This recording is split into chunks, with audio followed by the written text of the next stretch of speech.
Welcome back to the Yoga Chat. I'm your host, Montana, I'm your host, May. and we're very, very excited about our guest today, the one and only Dominque Ponko. Dominique has been practicing yoga for 22 years. She's from Murraysville. She's still living in Murraysville. She's a Pittsburgh yoga pioneer. And a fun fact about her, which you guys are going to get to learn more about today, which I'm so excited about, is that in the past few years, she's been strengthening her psychic ability. So, welcome, Dom. Hey, how are you? Good. It's so good to have you. Good to be here. Thank you for having me. Of course. So, before we dive in, let's do a few grounding breaths. Who wants to lead the breath since Dom's the breath. Also, fun fact, Dom, the teachers at Yoga 6 call me the breath police. I don't know if I've told you this. And I'm like, yeah, I'm the breath police because Dom trained me. I was going to say, good job. Good job. Yes. So, yeah, So one I more don't quick- want to lead the breath right now because I want I to. didn't think so. One more quick fun fact. When we met with Yoga Ralph on his podcast, he was like, Dom, that woman knows shit. So if we're going back to their psychic abilities, Yoga Ralph, hello Yoga Ralph, if you're listening, he Ralphie. straight up said that woman knows shit. Like he was like almost spooked by it, and I was like, oh, I need to meet her. So I'm glad we're here. Yeah, I I think know. we all do. It's just something needs to ring your bell in order to like stimulate that part. Agreed. It's so true. Yeah. All right. Montana, Well, why don't you lead breath since you're the breath okay. police? All right. We're all sitting. So sit up nice and tall. If your feet are on the ground, ground them. Plant your feet solid on the earth. Close your eyes if they're open.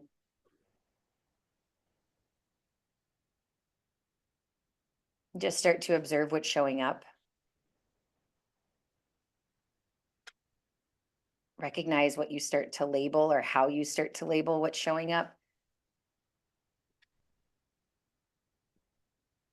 Notice if already intuitively your breath started to slow down.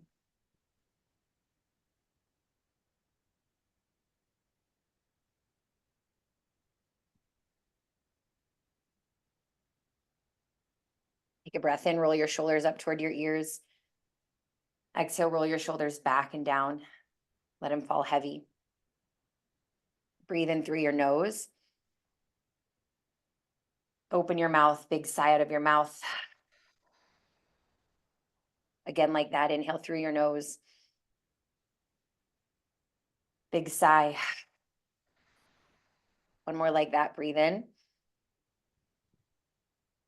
Sigh it out. This time, inhale through your nose.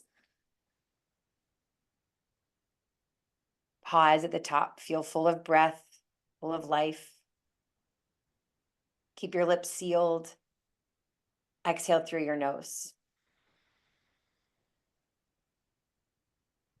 Breathe in. And breathe out. Last one together. Inhale, send it to the lowest part of your belly, the base of your spine, to your first chakra. Feel grounded and rooted in this present moment.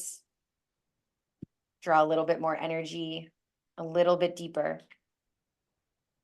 Let it go. Blink your eyes open whenever you're ready. I feel better. Grounded. I feel better. Good. All right. So Dom, how are you today? I'm good. I'm great. Thank you. Yeah. So for those of you, for our listeners who don't know, Dominique facilitated my very first 200-hour teacher training all the way back when, just kidding, it was only like 5 years ago, in 2019. Just kidding. Yeah, no, it was 2019. I think so. Yeah, it was 20, because it was the year before you had to shift everything for Oh, Lord. the Yeah. wildness of 2020. So yeah, 2019. Yeah. And I don't know if I've talked about this on the podcast or not, but I graduated from college in 2016. I'd always done yoga like for as long as I can remember, just to complement my dance training. And through college, I was going to Amazing Yoga. And after college, someone recommended South Hills Power Yoga. So I went there. And fast forward to 2018, the end of 2018. And I was sitting at a job that I hated. And I was like, I haven't been like consistent with my practice. I need to go find a new studio. The places that I've been going to just haven't been feeling like, haven't been giving me the like desire, like the need, the like yearning for like, I need to be in class. So I literally Googled yoga studios near me, and Yoga Flow Aspinwall popped up. I think it was a Friday at work, and there was a class on Sunday at 9 a.m. And I was like, all right, I'm getting up. I'm going to that. I did not know anything about anything. I literally just Googled yoga near me, and I went to that class, which Dominique still teaches on Sunday mornings in Aspinwall, right? Correct. Yeah, Yeah. I thought so. Which a lot of people refer to as church. It was actually relatively recent after the synagogue shooting that happened in Pittsburgh in 2018. So I want to say like a week or two after. It was very fresh still. So Dominique kind of themed her class around like just, you know, humanity and like being a good human being. And I remember being in that class and I was like, holy fuck balls, this is different.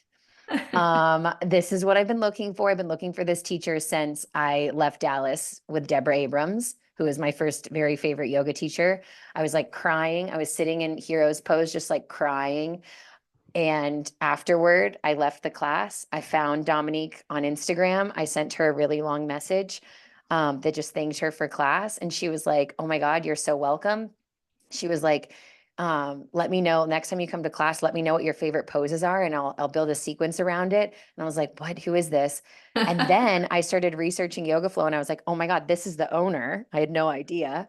And immediately was like, when does their teacher, I've been looking for a teacher training. I was like, this is it. After one class, I was like, this is the lady that I want her. I want you to teach me what you do. And so I signed up for YTT that would happen. So this would have been in October if that's when the synagogue shooting was. And then YTT started in January. So I was like, oh my God, it's literally destined, meant to be fate that YTT starts in 3 months. And then I called my best friend Vicky and I was like, Vicky, I found the place. And Vicky signed up for YTT before she even stepped foot and took a class at Yoga Flow. So I love it. that's I love how it. we know Dom. And I would literally not be sitting right here having this podcast or any of the things that I have in my life that have to do with yoga, which is at this point my full-time job and like my entire livelihood and life on and off the mat. So Dom, thank you You're for welcome. everything, for springboarding my entire life as it is now. I wouldn't be here if it wasn't for you. Oh, I mean, I I think wouldn't just be the here stars. either, apparently. I think the stars just aligned. I mean, when you have a certain frequency, you draw people to you of the same frequency, but also you repel people. And when you try to keep somebody in that's not the same frequency, and you try to help them and whatever, it never works out. So it just took you and Vicky at the same frequency of what I was offering, and it worked out, you know? So, I mean, it's crazy how many people I hear that have never been to our studio that end up just jumping in teacher training, and then they end up becoming one of our family. And it's just crazy. I'm so used to it at this point that it's almost humorous, you know, but it's super cool. I always just kind of send, an intention out to God and the universe of just draw to me who I need. And it's not always the right person. It's lessons to be learned as well. It's not all, like rainbows and butterflies type of stuff, but whatever lesson I'm to learn at that point, you just do that. So yeah, but I'm just always open to whoever comes, what lesson to be learned from them. Some you keep, some you say goodbye. And that's pretty much life, I think. Amen. What is your sun sign and what is your big three? Oh crap. I'm a Gemini, and I think my moon, that's right, girl, crazy Gemini. I think my moon sign's Leo and my other one's Taurus. I'm like, my dad's Leo, my mom's Taurus, I'm Gemini. I'm like, why did I do that to myself? Like double. I don't know. Yeah.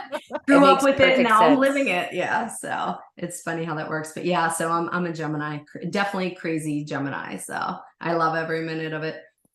Geminis are crazy, but we're intuitive as fuck. So it goes hand in hand. So yeah, it definitely does. And we communicate well, so I think we could take somebody who's broken and help them along them. We can dine with the rich and eat with the poor. Like we're like non-judgmental. We love everyone for, what they are. So I love that part about Gemini. I'll keep that any day. Me too. Yeah. I think you both too, like I could say Geminis, but both of you as well are just like, this is who we are, take it or leave it. Like neither of you ever put on a different hat. You're just like, I'm May, I'm Dom. Yeah. My arms are wide open. If you're interested in being in my circle, you're invited. If you're not interested, okay, Fuck peace. off. Yeah, fuck off. Exactly. I was actually Namaste. talking to my mom about this the other day. My mom was like, "Do you talk like that in your yoga classes?" I was like, "Actually, I do." Yeah. I was like, "There's reviews about it, and there's also really good reviews about it. So it is." Yeah, what I both. Same here. And I'm like, if you don't like me, just don't come to my class. If you don't want to, if you don't want to be most likely adjusted, don't supported come to on my that. class. Yeah. Yeah. Yeah. So All right. So how go is ahead. Sorry. your psychic abilities, like, did they kind of like start with your intuitive nature as a Gemini, as a human, or how did those start to Okay, first of present to all, you? I feel very strange saying psychic ability. Do you know what I mean? Okay. It's not like No, was no, like I that got when I you. was like, I hear no, I'm you. just saying I'm still trying to get comfortable with whatever the fuck this is. I'm not quite sure. So I think that I don't know. I think I've always been intuitive, but I thought everybody else was too. So I didn't know that I was different. And I really read people and I ask people certain questions to see how they answer, to kind of read their personality or to see what's going on in their life. So I don't know if I'm intuitive. I've just always been this way. Are other people not? I don't know. I don't know how it is for other people, but I Yeah, think they're I've not. always been really inquisitive and wanting to know more about people and like picking up on frequency of like, something's not right with that person, or wow, that person, I really like their energy. But I've also been duped many times, as well. So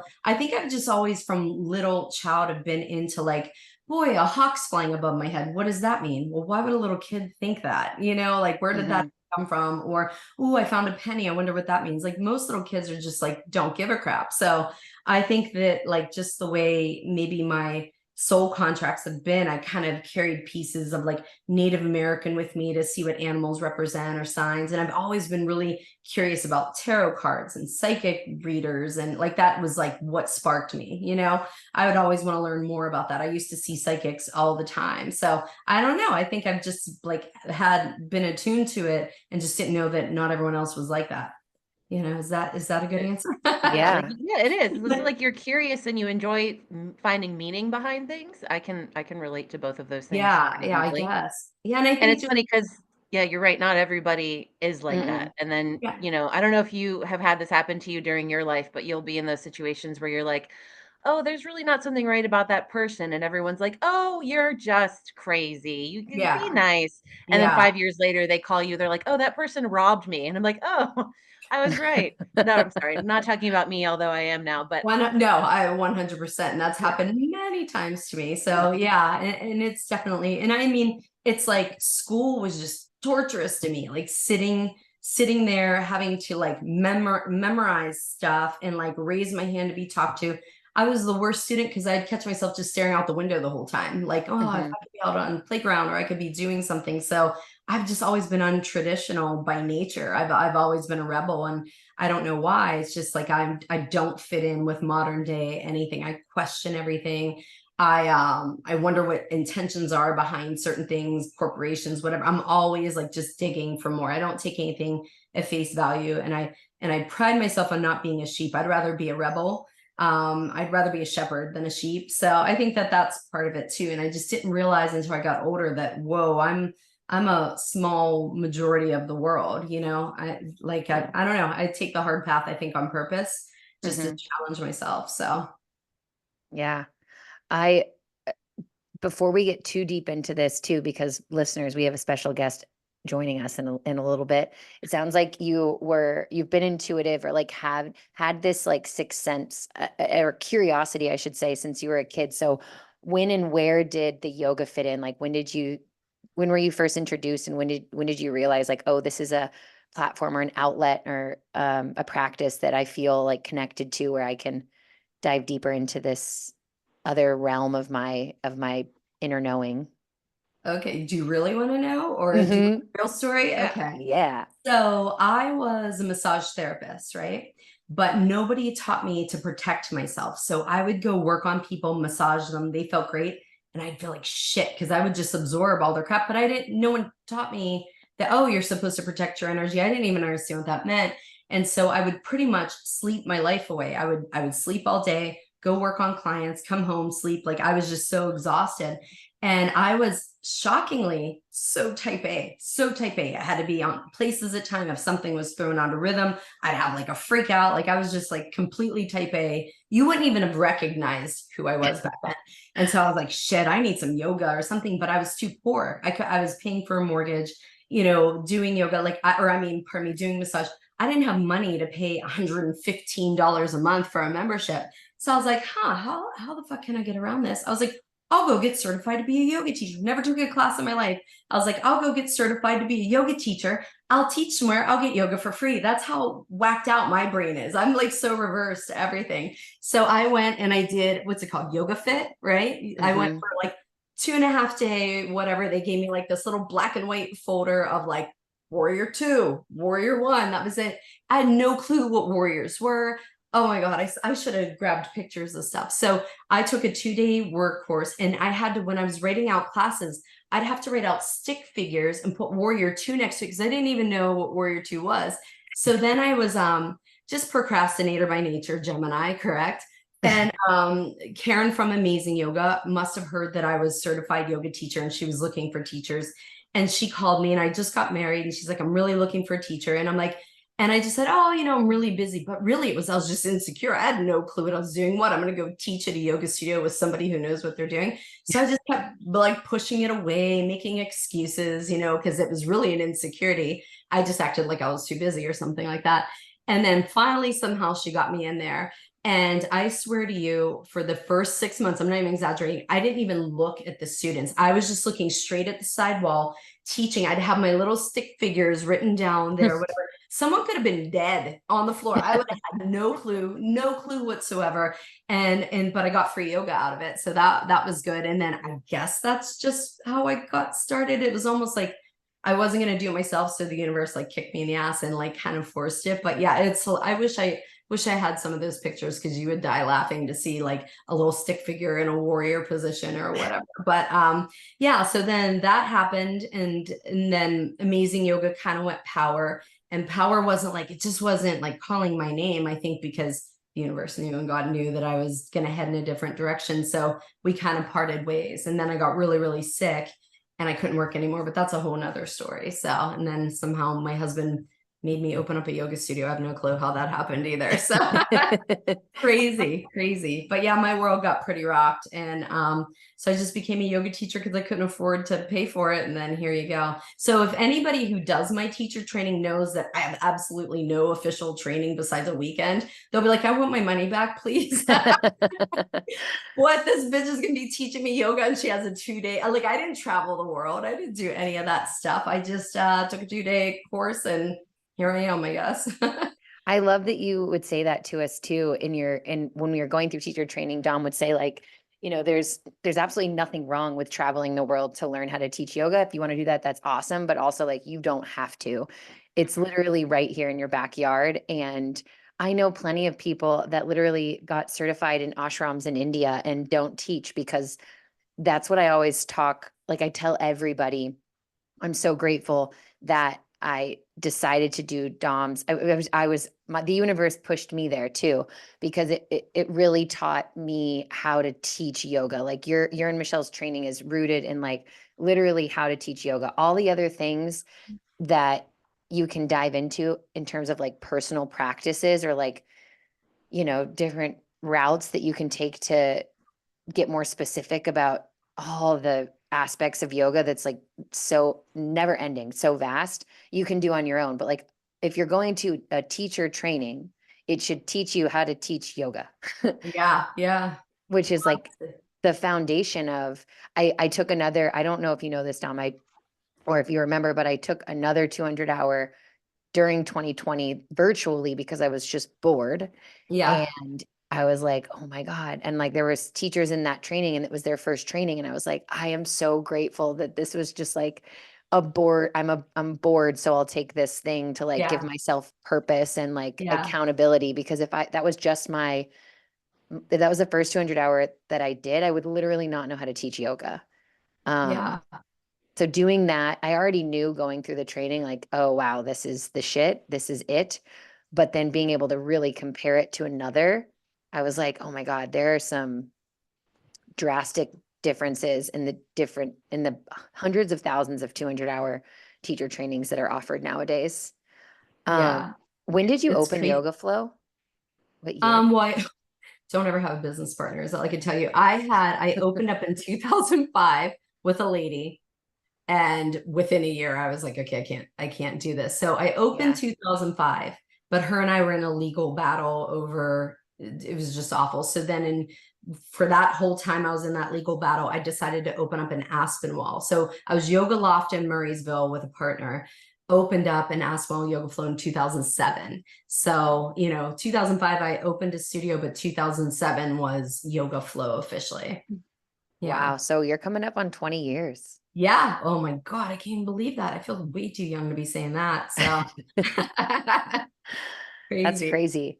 Yeah. All right. Well, I want to call in. What is her name? I don't even know her name. Deb. Deb. Yes, we said Yeah. that. Deb. Is there anything that you want to like preface or add before we get her on the call? Do you want me to tell my little brief thing and then she can kind of see? Because, Yeah. I don't know what she retained, but I have my phone. Okay. So this, I don't know if you could see it. This is a piece of paper. Okay. So Brittany called me and Brittany's like, Dom, Deb's husband died. And I'm like, I didn't know Deb's husband, not in the least bit, but I know Deb from all the yoga stuff, whatever. And like, it was fresh, like he just passed away. And I was like sick to my stomach. And I'm like, oh my God, to think they're so young and he died and whatever. So I just text Deb and I said, Deb, I heard about your husband. I'm super sorry. I said, I know people are probably hammering her with like calling her, checking on her. I said, I'm going to leave you alone. I said, but something to the effect of, what is your husband's name? Do you want me to meditate and see if he comes through? Because I had previous experiences where dead people would talk to me. So I was like, shit, I'll give it a try, whatever. So I went into my little yoga room and I'm sitting there breathing. I'm the worst meditator, by the way. I could teach it badass. I cannot sit for a goddamn minute and clear my brain, because you know how it is, Montana. You're always thinking like a teacher. Oh, I'm sitting here meditating. Oh, I could tell my students to do that. Nope, back to meditate. And I could tell my students this way. So it's like, you're never not a teacher. So I'm sitting there trying to like, whatever. So I'm sitting there meditating, and all of a sudden I'm sitting there and I hear the word in my mind, Easter egg. So I write down Easter egg, right? I'm like, all right, Easter egg. And what I was taught by Elaine Thomas is never ever think something's weird because it may be weird to you, but it means something to them. And then after that, I put working in a garage with a radio, and then I put an owl, then I put Arizona. Hey, Deb, how are you? I'm great. How are you, Dominique? Good. I'm just going over a little bit of what I Before you wrote. continue, so welcome, Deb. To our listeners listening, we have the Deb on the yoga chat with us. Okay, Dom, continue. So as I was sitting there trying to meditate and write this down, I wrote Arizona. Then all of a sudden I started to get a cramp in my upper right shoulder blade. And the norm of us, right, people that aren't paying attention to their intuition, be like, "Ooh, I need to stretch. Ooh, I need to, do whatever." And I thought, no, that's Jimmy's telling me that I knew it was a blood clot, but I said, Jimmy's telling me it's in his upper right lung. So I wrote down upper right lung. And then I put something else, and then I put it wasn't supposed to go any further than this. So these are just the things I either saw in my mind or heard in my ears. And I could tell you something that happened in 2018 that catapulted all this. There's a reason all of this happened. So anyhow, so I send this to Deb, and Deb, didn't you say Easter egg? He played the Easter bunny at work that year? Yes, he played the Easter egg at our church's Easter egg hunt that year. And then working in the garage with a radio. Remember that? Absolutely. So can you guys hear me? Yeah, we can hear you. So every year, Jim cleaned out the garage on Memorial Day weekend and Labor Day weekend. And even with this age of cell phones and podcasts and iHeartRadio, he had a transistor radio that he would play as he cleaned out the garage. Oh my gosh. Yeah. And then Arizona was supposed to be this March, right? We were supposed to hike the Grand Canyon in Arizona. Yeah. And then the upper right lung is where the blood clot was, correct? Yep. Yeah. Which she knew nothing. She knew nothing. All Dominique knew was that he had passed. Yeah, and I never met him before. And then the two things that were crazy was I wrote it wasn't supposed to go any further than this. And what was the reason for that? I had no clue. I just wrote it down. So I'm really, there are a couple of things that come to mind there, and you didn't know anything about this, but he had been diagnosed on November 3rd with a very large tumor attached to his kidney. And so we were working with Hillman, Shadyside Hillman. We had been to the doctors. We were lining up to have surgery to remove this tumor and this kidney. And I really, in talking with folks after you said it wasn't supposed to go any further, I think that he was spared this terrible disease. And I think he was sending that message. I'm sorry. No, don't be sorry. Don't be sorry. No, it's still fresh, and I think go ahead. Jim's nephew is a cancer surgeon, lower body, deals with kidneys, pancreas, all of that lower body stuff. And he had seen Jim's test results, and he said to me, this was going to be really, really tough. Wow. It's crazy. The one crazy thing though, is I wrote down owl, right? And she was like, I don't know what the owl is. And so I was like, okay. So I went to bed at 5:50 in the morning. I just hear hooting outside of my window. Hoo, hoo. And so I pick up my phone. I start to record it, which you can't really hear well, of course. And I text Deb at 5:52 in the morning. I'm like, what the hell's up with the owl? I said, he's waking me up with an owl now. It has to mean something. And then go ahead and tell them when you had the epiphany of what the owl was. Right. So first, when she sent the list of everything, I'm thinking owl. I really didn't know what the owl was. And I was awake that morning as the text came in, and I'm thinking, oh, what's happening? And then it hit me that we had been hiking in the Shenandoah National Forest a year ago, May. And we were walking in the evening, and there were these two pillars going into a parking lot. And on the two pillars were real live owls in the wild in the Shenandoah National Park. And Jim and I we were in such amazement. We had never seen an owl for real, except in the zoo. We had never seen one out in the open. And our dog was with us, a golden retriever who is a bird predator. Those owls could have cared less about having that bird predator. They were just hooting and hollering. We walked along. We came back about probably a half an hour later, and they were still there. I didn't tell Dominique all of that. All I told Dominique was, oh, yes, we were hiking and we saw two live owls. And she came back, and I can't even say what she said. So you're going to have to say what you came back with, Dominique, and I know that you know, because I can't say it without severely choking up. Okay. So what happened was it dawned on me, like it wasn't like I heard Jimmy's voice. It's like a download of, oh my God, you're putting a puzzle together. And I felt Jimmy say to me or download to me that when they were sitting there and saw owls for the first time in real life, they were mesmerized by their magnificence and their beauty and their mystical and their eyes blinking. And they were like, she said they both just stood there like in amazement that they saw an owl. And then it hit me. Jimmy was telling me that we all know death's coming, right? We all know there's a heaven, there's reincarnation, there's a hell, whatever it is you believe in. we all know that death is coming to all of us. We don't know when, it can be, we live into 100 or, something tragic happens or whatever. And I said, oh my God, he was telling me that when death happens, when you leave your body, it's like seeing those owls. It was magical. It was mystical. You couldn't put words to it. It was something that you knew existed, like an owl. But when you go through it and you see it and you're feeling it, I just got goosebumps. Me too.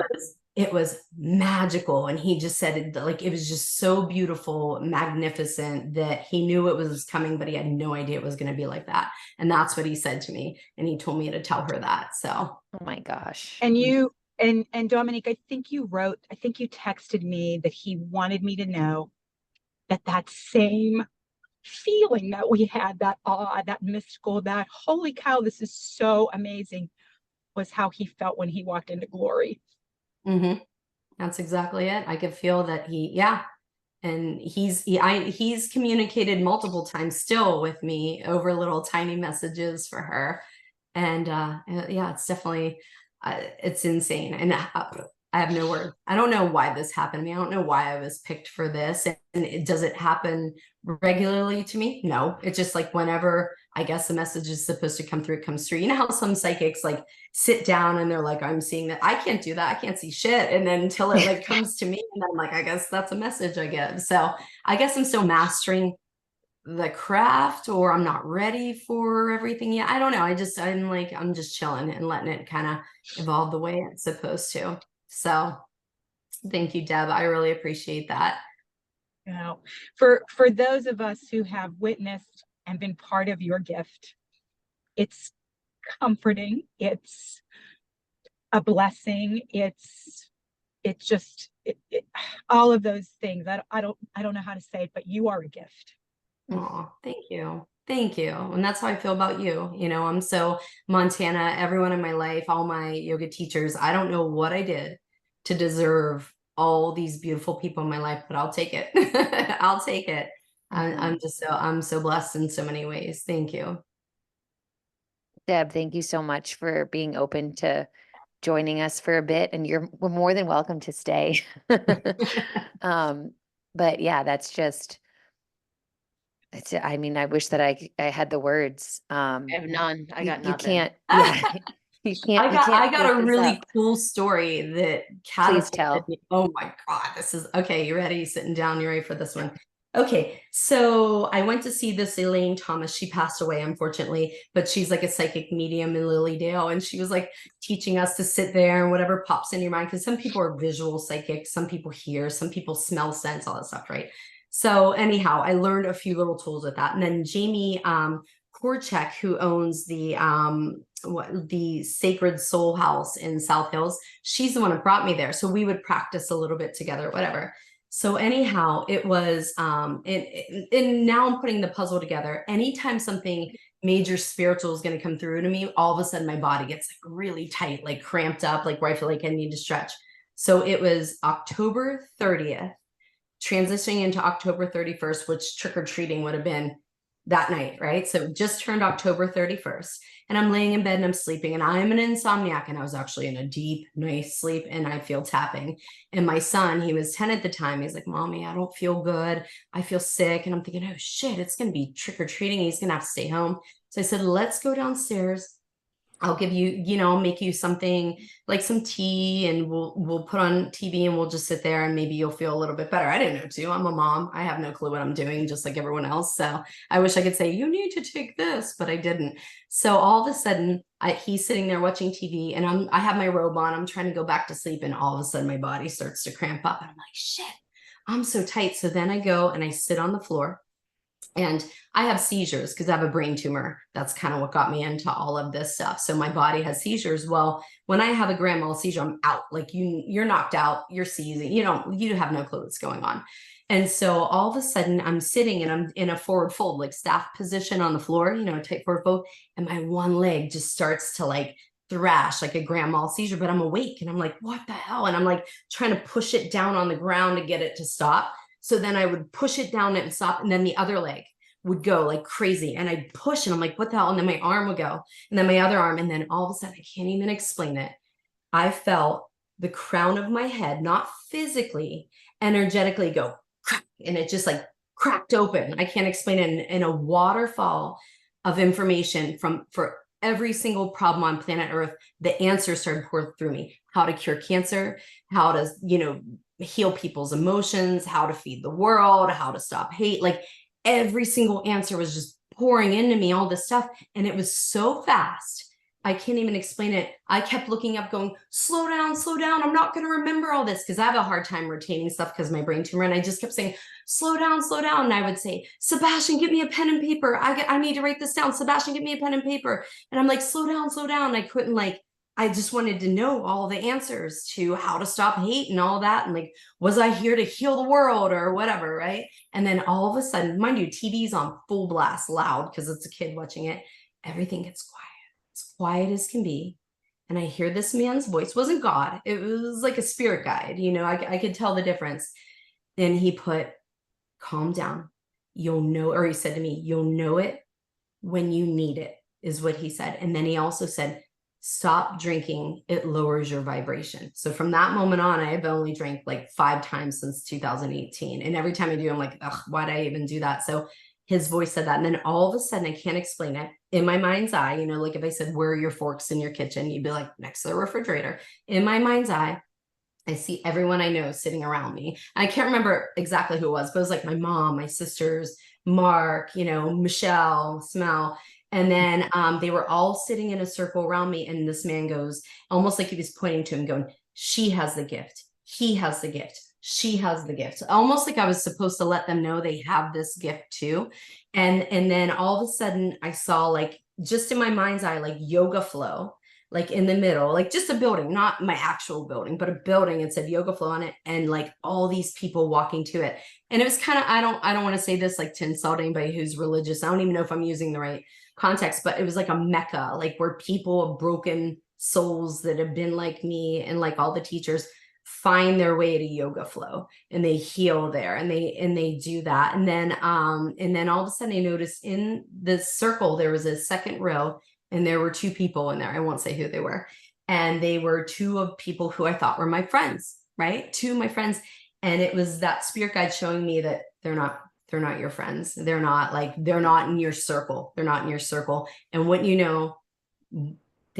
one of them absolutely was toxic and very, very toxic, and is no longer in my circle, which is like, at first it was hard, but it was such a great relief. Now that I look back, I'm like, what the hell did I waste all those years for? And then all of a sudden, boom, I'm right back to like the TV blaring, Sebastian sitting there, and he's looking at me with these eyes like this. He goes, are you okay? I go, I don't fucking know. I was like, what? Well, he goes, I said, what was I doing? He goes, you were just talking and going crazy and all this stuff.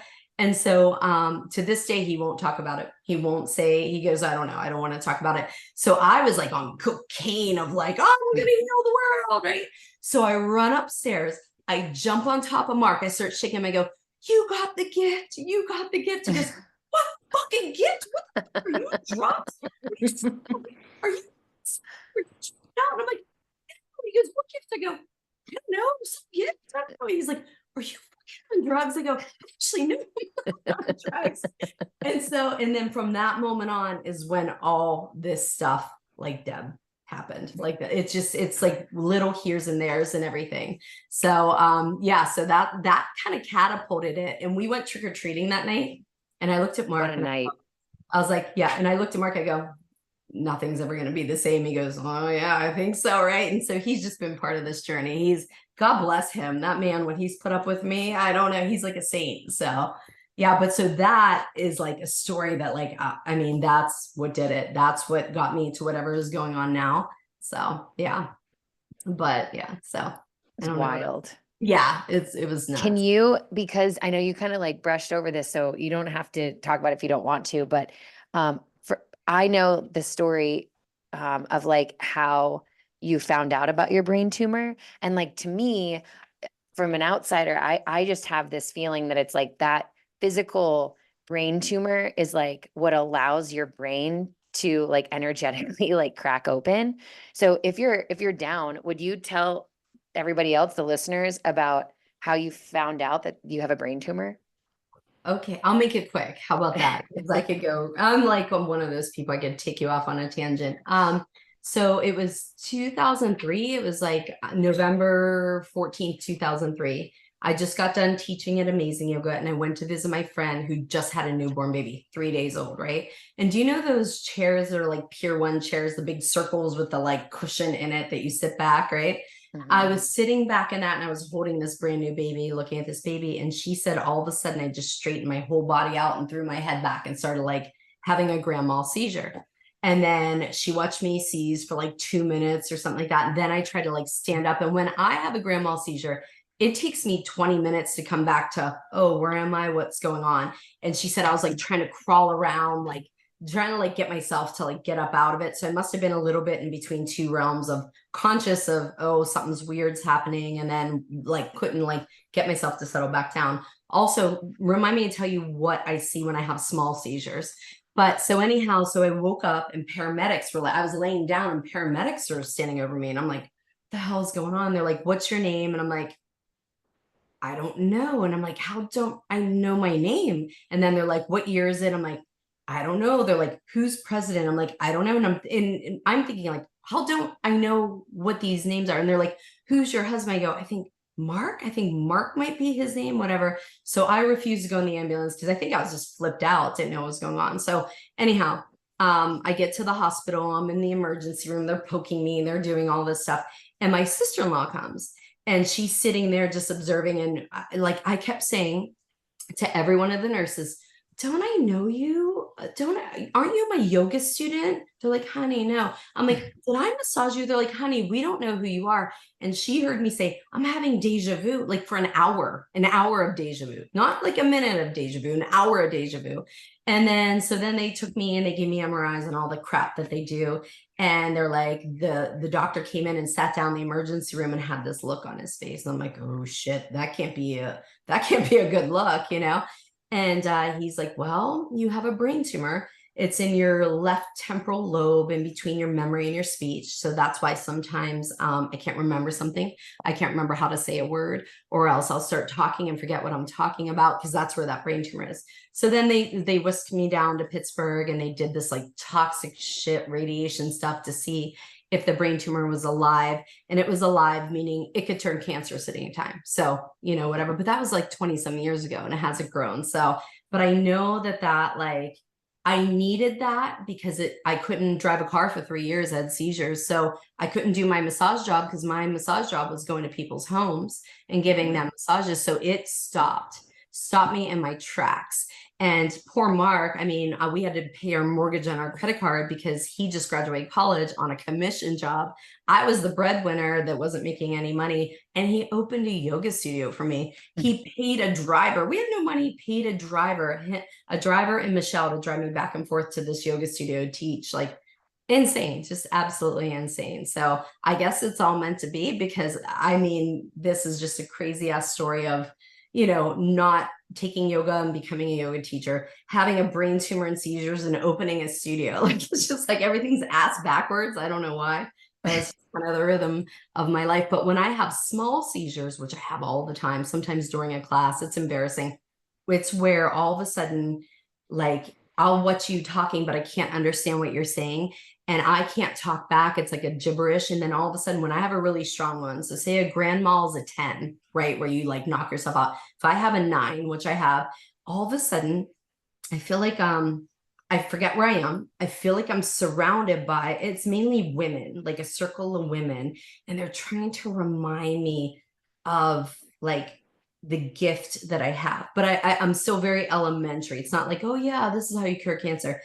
They're kind of encouraging me like, remember, this leads to this. I can't even explain it because as soon as I come back from it, I forget everything they said and I'm pissed. And I'm just like, so I know it's like they're implanting something on my subconscious. So I'm putting together like a puzzle of how to do this. I think that's why the psychic ability is slowly evolving. And it's because they're like, and then as soon as I'll think I'm surrounded by all these people, I'll come out of a seizure and I'll be standing in a bathroom stall at the airport. And I'm like, whoa, where the hell did that come from? And, you know, it's strange. So it's almost like my spirit guides, a lot of feminine energy are trying to help me remember my life's mission. But shit, I'm 47. Like, how much longer do I have? Like, come on, clock is ticking, you know? So, but yeah, it's when I have those smaller seizures, I have people trying to like encourage me to remember stuff, but it must be on a subconscious level because I don't remember shit when I come out of it.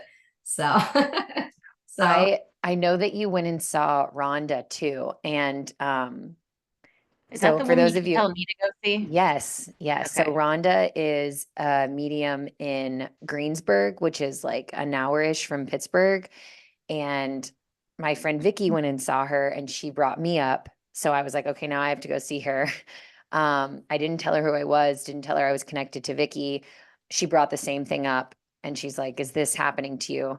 Which I'm not going to talk about on the podcast at least yet. And I was like, yeah, and that's why I'm here.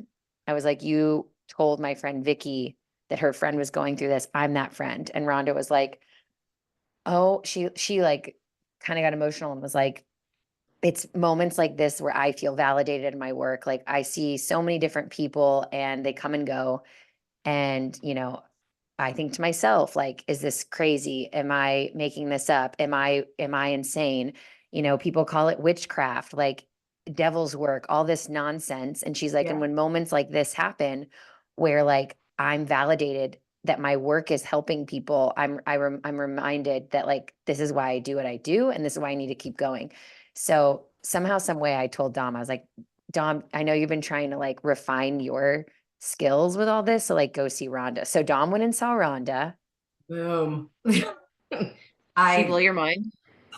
blew my mind, as to say the least. I mean, I've seen the only other psychic that I've seen in my life that was that good was Pamela Osley, who's famous. And we did like we didn't even have Zoom then. It was more just like a virtual call or whatever. And Rhonda, first thing she said to me, she goes, is your husband named Mark? I'm like, how the fuck? What? Like, she didn't even know who I was. She had no clue who I was. And then she's like, did you have some people pass away around you 2.5, 3 years ago? And you know, when you're put on the spot, especially me with this brain tumor, I'm like, nobody's died around me. I'm like trying to remember.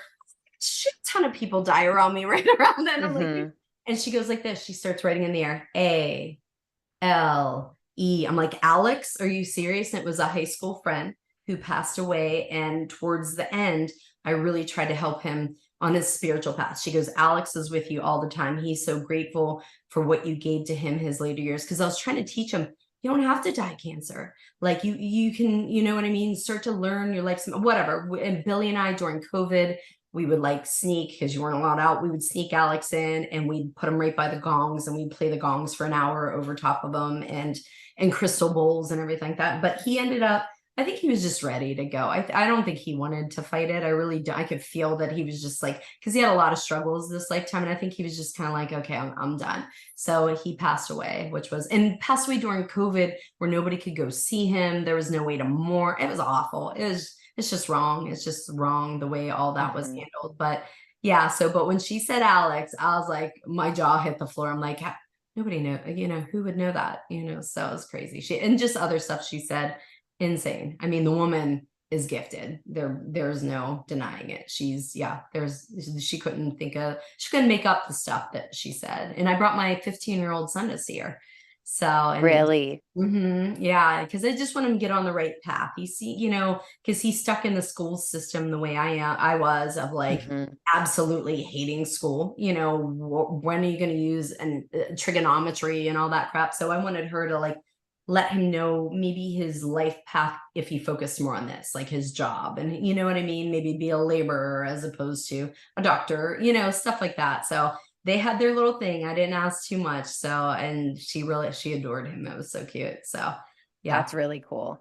So I guess to like kind of tie a bow on it all, how do you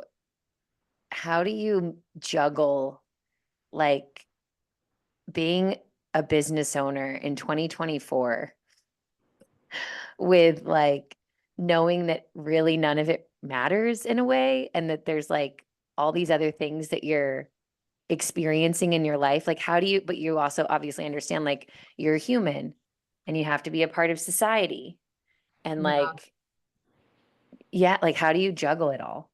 I think I just don't know any better. I think like if I had a simple life and then I took all this on, I'd be like, oh, this is a lot. But I have to give props to all of you teachers, and you know it. I don't even need to tell you it, but all my teachers, each one of them, they know exactly who they are. They run Yoga Flow. Everyone's like, you own Yoga Flow. I'm like, shit, I just pay the rent. I'm like, I couldn't teach 100 classes a week. I couldn't do, so I am like this, I'm 1% of Yoga Flow. It's all of you guys that do it. So that way I have a peace of mind of I hand my business over to you guys to where we can keep this thing going. And then, I handle the emails. I suck at all that crap. Takes me 2 weeks to get back to someone. I'm awful. I'm absolutely awful. And then like parenting, as a parent, like before I had kids, I was like, I'm going to talk to my kids like this. When they do something wrong, I'm going to sit down and explain to them that it could be, you're doing this, and that. No, you don't. You're like, I chase my kids in the house. I'll grab them, do whatever. So it's like, as long as you know that you are a spiritual soul that came in purposely for a human experience. So you get all the shit thrown on you, right? All the human stuff. And then you try to ascend back to that spiritual soul. You're less hard on yourself. You're allowed to feel victimized about something for a short amount of time, and then you get over it. Or else you're allowed to be, handle a parenting situation completely incorrectly, or a best friend relationship, or have your freak out moment, and then realize what's the purpose. So people that scare me the most, Montana, are the ones who try to be too spiritual. They base everything on their life of oh, well, maybe them looking at me this way means that, or a bird. I've seen so many people that are delusional. Some people, correct, that are just they try so hard to base everything on spirituality, and that they lose the human experience of it, and then they get a little crazy. And it's I think if you are okay admitting that you're flawed, that's the students you draw to. That's the yoga teachers that come work for you, or the ones who are yeah, I'm messed up too. Let's do this together. So the way I juggle it, I just don't know any better. I don't know any better. I don't. I wish I had an answer for that, but I really don't. But I think if you allow yourself to be human, you allow yourself to mess up, and then you don't play a victim to it your whole entire life. You're a victim, boohoo me, and then pick up your shit and, get it better. I think that that's how you're able to juggle it all. I think when you try to be good at everything you do, you try to be good at paying the bills, get your laundry done, cook dinner every night, all that stuff. We're taught that that's how we're supposed to be. And then we're all defeated. We all feel like crap. We're like, oh God, I bounced my checkbook again, or look at my kitchen, someone's coming over and you're panicking, cleaning everything up, and laundry, piles of laundry. And I think what it is this Western society, we're taught that we're supposed to be good at everything we do, and then we just despise ourselves, or we feel horrible because we can't have all of our stuff together. And I think it's when you realize, master what you're good at, really tune in on what you're good at, focus on that. And then the kitchen sink can wait, because it's just going to pile up again the next time. So I think if people just realize you don't have to be good at everything you do, you hand over the work like I did to all of you teachers and say, help, if we love Yoga Flow, let's keep this shit rolling, and then you just focus on what you're good at. I'm good at teaching people to breathe. I'm good at touching people and moving their bodies in certain ways. So that's what I focus on. Parenting, I'll never figure that shit out. When you have 3 kids with 3 different personalities, God bless you.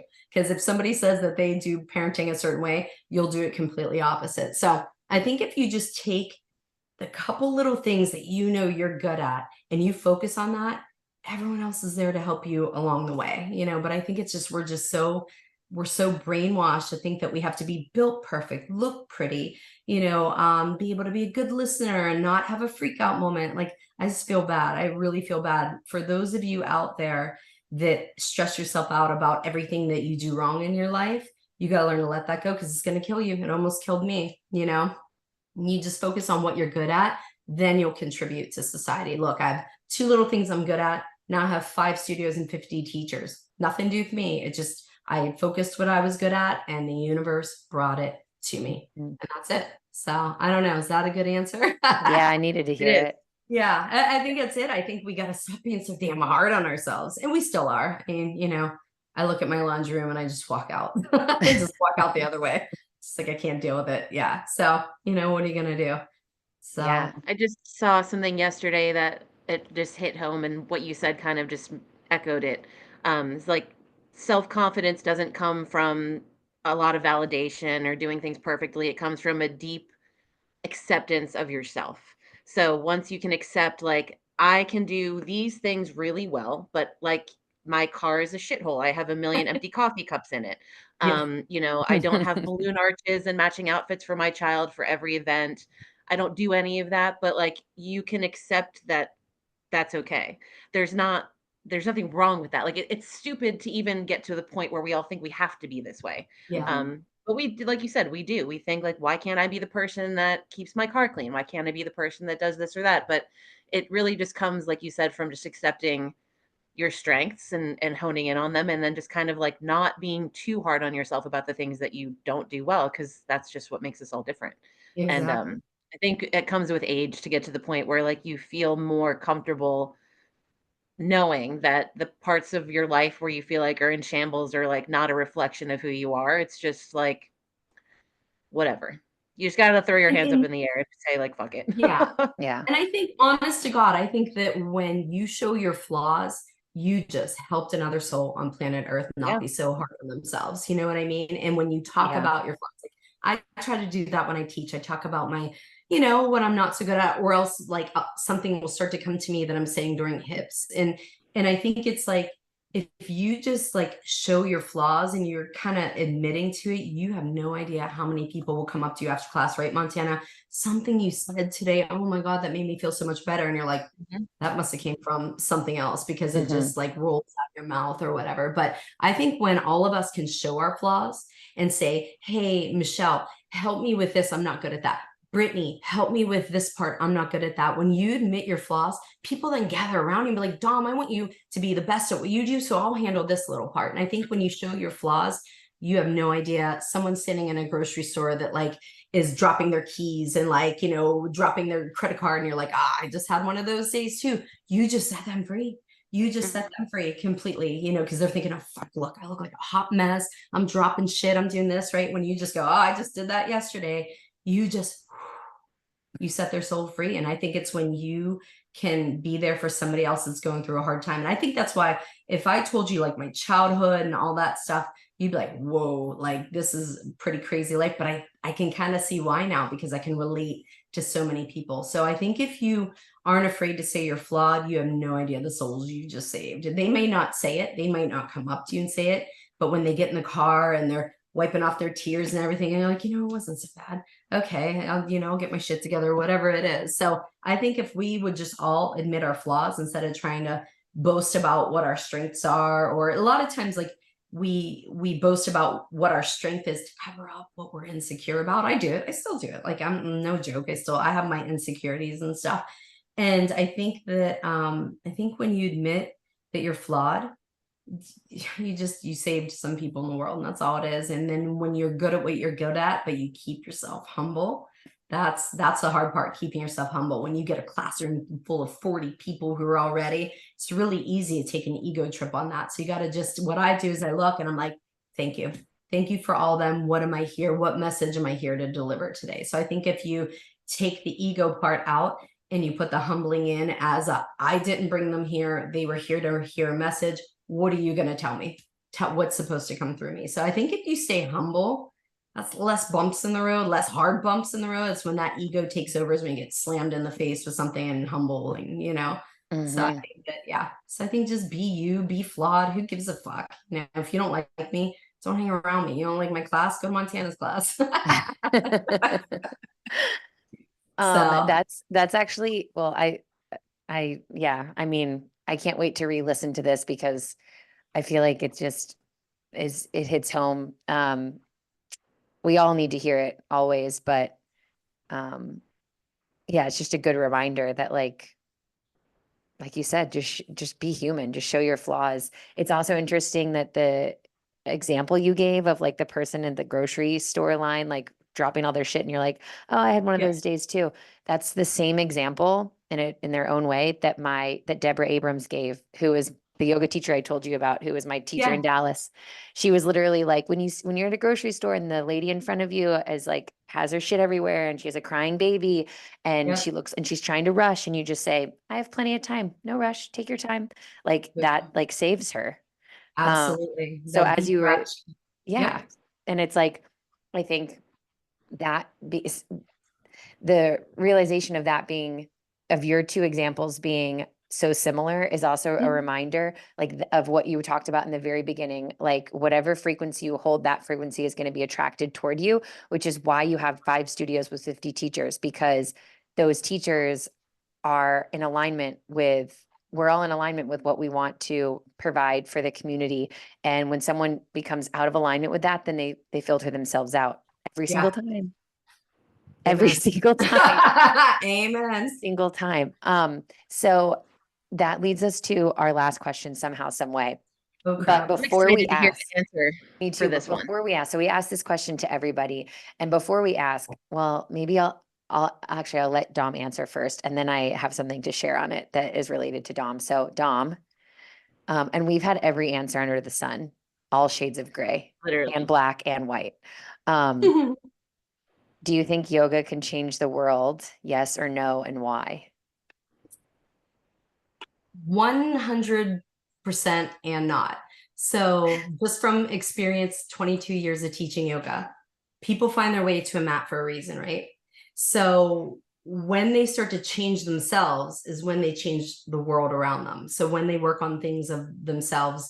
But I've also had people that have come to my studio that wanted power yoga, and they didn't want to have to think, and they wanted to do, certain things. So I think that if you sit there and you open yourself up on a mat and you start to change yourself, you can't help but change the world around you. And then, like I said, you just start to affect people, here and there. So I think when you start to use yoga as a tool to start to heal yourself and change, there's no stopping it.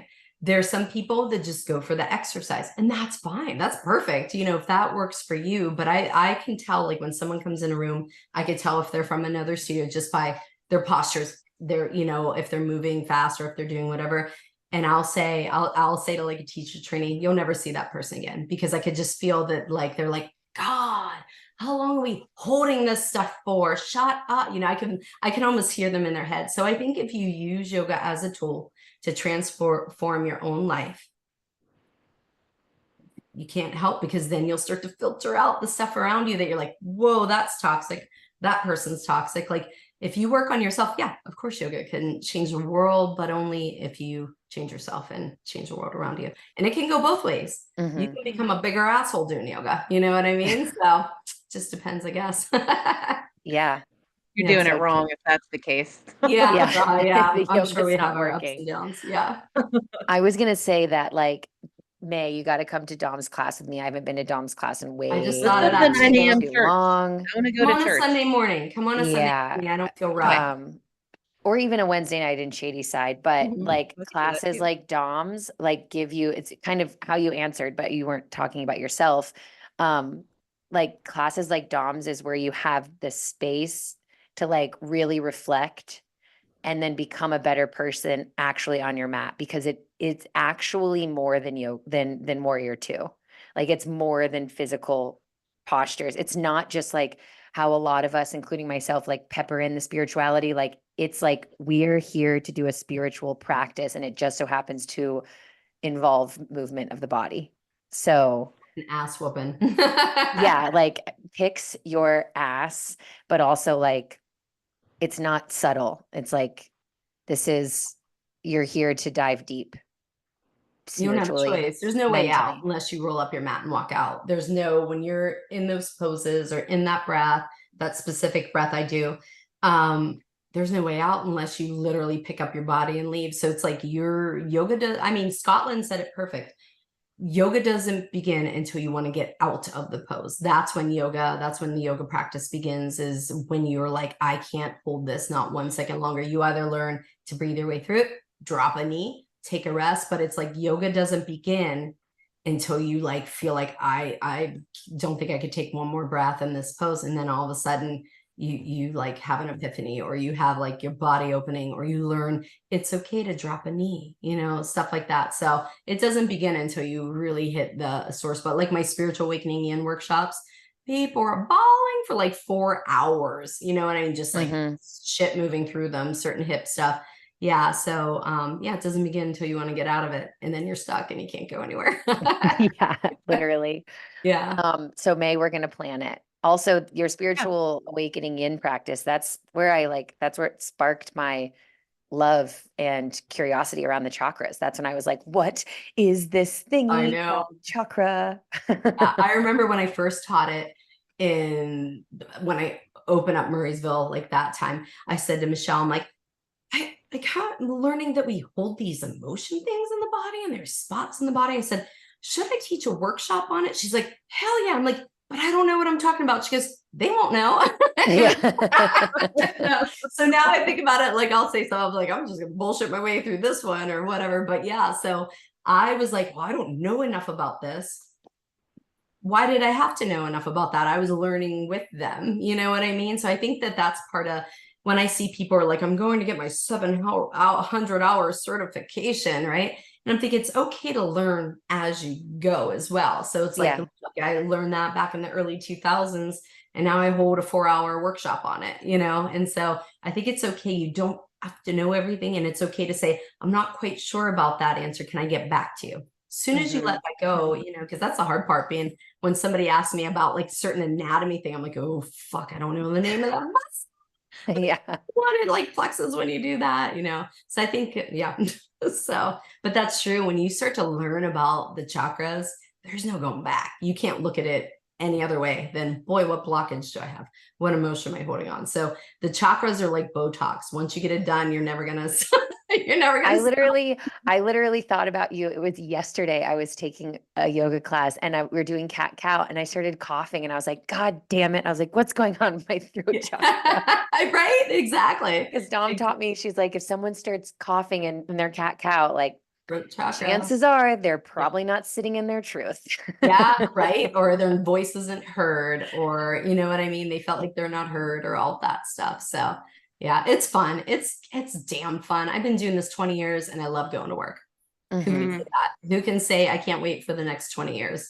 Not many people. So I'm just grateful to the universe. So true. Yeah. All right. Well, I want to be respectful of your time. So thank you so much. This flew absolutely. by. Sorry, I was talking so much. My God. Don't say so. That's why we have you. You want to hear it. Yeah. Yes. May, I wish I would have talked to you more. We're going to have to get together. Okay. Yes. Yeah. Our We'll third eye schedule. go back and forth. Your Ask Gemini Montana third about my eyes. third eye. I want to know. I want to know about the third eye. It is So open. maybe we'll do an ayahuasca ceremony together. Ooh. Ooh, really open it up. Uh-huh. All right, Dom, is there anything else you want to share before we go our separate ways? Well, just one thing I want to say to all of you teachers, like everyone that works with me and everything, I love you to the moon back. And I'm not just saying that, like, I love you guys. And I'm so grateful for every towel that's washed, every hair picked up off the floor, every toenail picked up off the floor, you know, cleaning the toilet or cleaning out the oil thingy or whatever. Like, it does not go unnoticed. And my South Hills warriors that are keeping that studio going, God bless you. You're like, they're the type, you know how it is, Montana, coming into a room with one person to teach. That's like a wah, like your energy drops and everything like that. So those people that have kept that studio alive for that many years, teaching 2 people at a time, like they're warriors, and we all love you. And I just, to all my teachers and my students, they know I love them. They absolutely know I love them. I don't even have to say that. So, but my teachers, you do not go unnoticed, not one thing that you do. So I'm just so grateful. I love all of you. We love you back. We love you back. May, you and I are going to plan very Let's do it. soon. Yes. I need a spiritual awakening. It's just so good. It's just so good. Oh crap, now I'm gonna suck. No. She's so funny too. Dom is like all of us, because I'll walk in anytime a teacher walks in, she's like, oh God, is this going to be horrible? And I'm like, literally, no, it could not be horrible. Ah, shit. Yeah. We're all human. We're all, like you said, we're all flawed. So staying humble. Exactly. You're still scared shitless to have other teachers take your class. You're pretty goddamn humble. Yeah, Yeah. I just am like, oh, please don't let this suck. Yeah. Never does. Yeah. All right. Well, thank you so much for your time. I'm so grateful for you. And I know that I speak for all of us, all the teachers and the students at Yoga Flow, that we are so grateful for you. And even though you say you're just a little 1% of it, like we wouldn't be here if it weren't for you. Dominique trained all of all 50 of us, plus however many others don't still actively teach at Yoga Flow. So if it wasn't for you and making this your life's work and your passion, and if you didn't love us, then the way that you do, then this wouldn't exist. So we're very, very lucky to have a fearless leader like yourself. So thank you so much. Thank you. That means the world. So thank you guys. I All appreciate right. Thank you. everything. Well, we'll see you guys next time. Okay, bye, Bye. Mint. It was nice I'll see seeing you. Bye-bye.